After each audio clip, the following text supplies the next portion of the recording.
Welcome to the new part of book Hyperfocus: How to Work Less and Achieve More by Chris Bailey.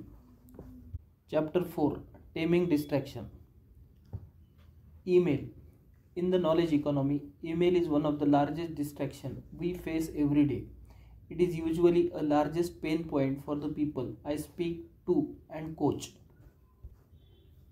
One of the best strategies to tame email is to limit how many email notifications you receive, which limits how frequently you are interrupted.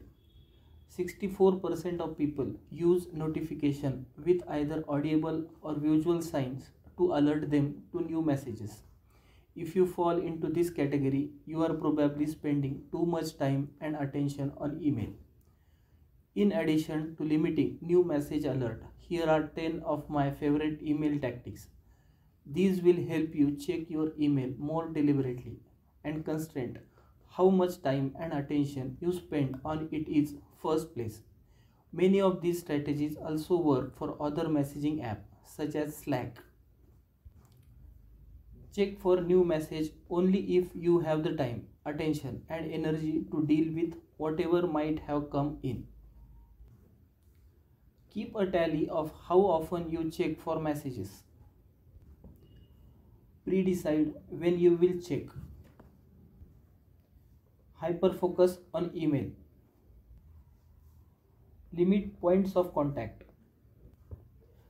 Keep an external to-do list. Sign up for 2 email accounts. Take an email holiday. Use the 5-sentence rule. Wait before sending important messages. However, we deal with it. Email remains one of the most stressful elements of our life. One study that had participated go without email observed that after a period of just 1 week, their heart rate variability changes as they become significantly less stressed.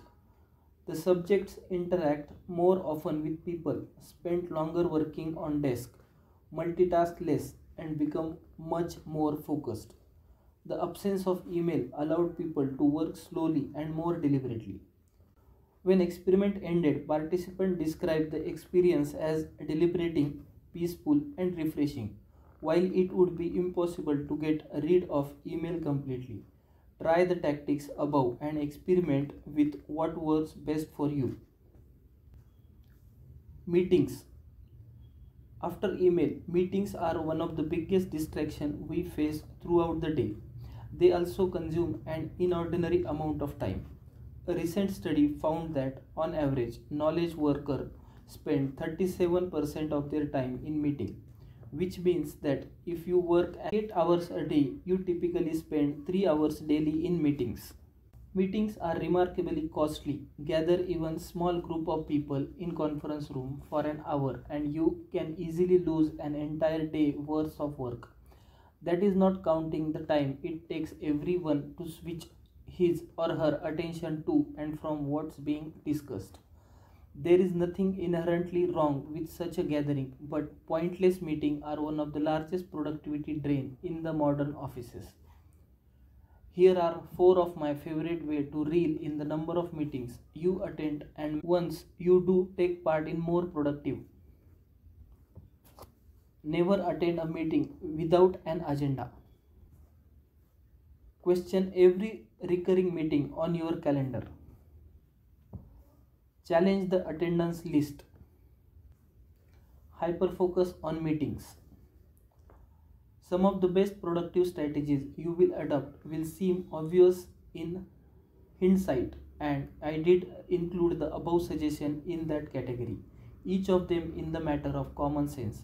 However, the great benefit of any productivity book, though granted I am a bit biased, is that it allows you to step back from your work to notice what you would be doing differently. As the saying goes, common sense is not always common action. The internet. Quite a few of the distractions I have discussed in this section have something in common. They stem from the internet. As powerful a tool as the internet is, it distracts and interrupts us and can lead us to spend a lot of time on autopilot mode. Just as our mind wander while we work, we often surf the internet in active daydreaming mode, switching among website and app without intention. While reducing distraction and creating a distraction free mode will go a long way toward helping you work with more intention. It is often worth taking this even a step further and disconnecting from the internet entirely. This can be beneficial not only at work. Being disconnected from internet for 12-hour period at home is nothing short of refreshing. When you are traveling, you will never be so productive and invigorated as after you decide not to buy access to the internet on bus or the plane. You spend about half of your online time procrastinating. The benefit of being connected often simply are not worth how much long everything takes. Don't just take my word for it. Try disconnecting completely for a period of 24 hours this Sunday and encourage your family to do the same. Instead of phoning up for the internet access on the plane, the next time you travel, work on an offline project that is important but not urgent. Reflect afterward. How restored do you feel? How much were you able to accomplish? If you are anything like me, you will probably be motivated to limit your access to the internet in future too. Simplifying your environment. Several years ago, I worked in the recruitment department of a large company. One of my coworker, Penny, kept a small bowl of jelly beans on her desk. This is of itself was not remarkable, but what I did find remarkable was the fact that she ate almost none of them. It's not that she didn't like jelly beans, she just was not tempted that much by food. Each day she did nibble at the few, leaving the rest for anyone who happened to stop by. I probably ate 90% of those jelly beans. Every time I walked in the Penny's office, I did grab a small handful of candy, an amount that was always, at least in my eyes, asymptotically close to the socially acceptable limit.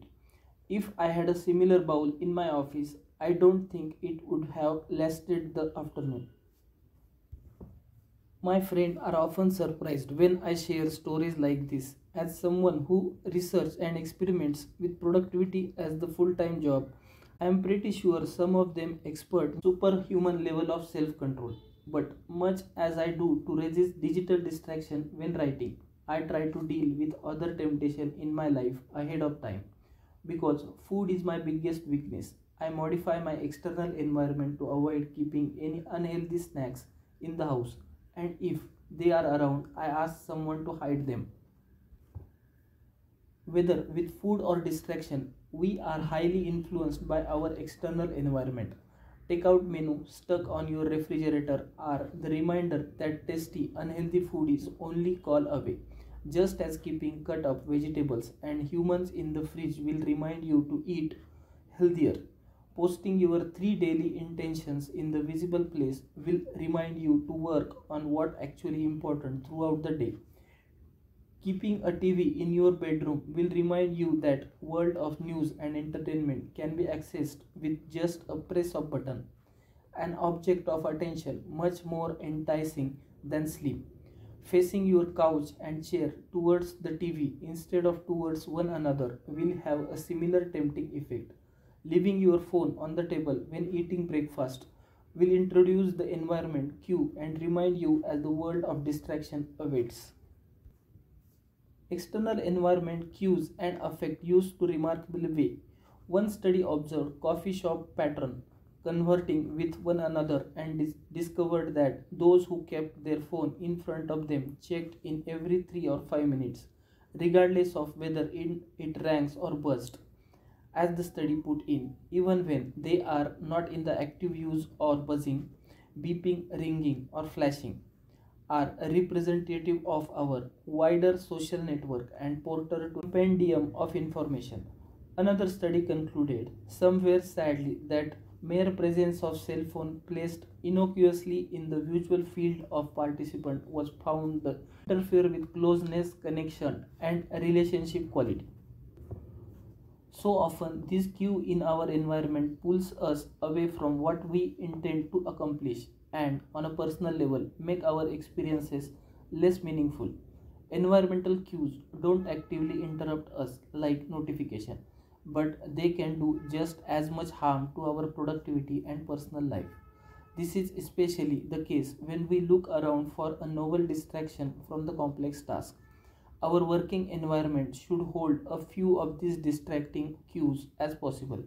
When we keep our phone, tablets, and television in another room, we are derailed less often because accustomed to working in a less stimulating environment and ensure the environment around us is not more attractive than what we are intended to focus on. By eliminating the novel cues in our working environment, we given ourselves the ability to focus for much longer. It's worth becoming deliberate about the cues you allow into our environment and the questioning how they might affect your productivity. Environmental cues are powerful. Even the cleanliness of your office has an impact on your productivity. Research shows that neat environments are more conducive to the focus and messy environments are more conducive to creativity. For this reason, if you want all the participants in the meeting to focus on a project, invite them into clean conference room with a few distractions. If you want to break with a convenience and effect change or have more creative brainstorming session, hold the meeting in the messier environment. If there is not cluttered meeting room at the office, mix things up and have a meeting off-site, such as outdoor in the nature where everyone is exposed to the new insight triggers. Since observing how much time and attention I wasted on devices like my tablets and smartphone, I have rarely kept them in my external environment unless they serve a purpose. My tablet is currently in the another room and my phone is on the table across my office, well out of reach.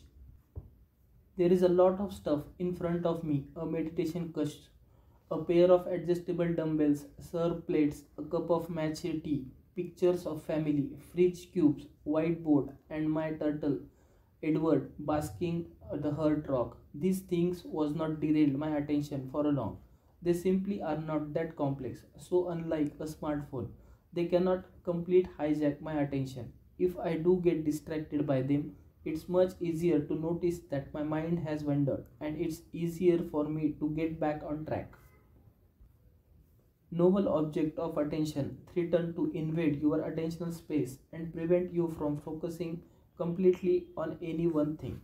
To modify your environment to the more conducive to working or living, you should eliminate object of attention that will potentially derail your focus. Doing this is actually pretty simple. 1. Take stock of the distraction around you. Distance yourself. Introduce more productive cues into your environment. The cleanliness of your environment is also important. Make sure you tidy your space when you are done with it. Coming home to mess of dishes in the sink and random objects strewn all over the floor will instantly stress you out, reminding you of all things you still have to do. The same applies when you finishes working for the day. Tidy the paper on your desk, close the window on your computer, sort file on your desktop and act on and archive each email you received that day. When you sit down at your desk and next morning, you will able to focus immediately on your intentions instead of becoming stressed about the previous day progress. Decluttering your digital environment is just important and decluttering your physical one. As you have probably found, environmental cues can also help yourself. After I set my three overreaching intentions for the following day at the end of day prior, I write them on my whiteboard so they are what I see first thing in the morning. If I need to remember to bring a few documents to a meeting, I'll put them by the door so I see them as I leave.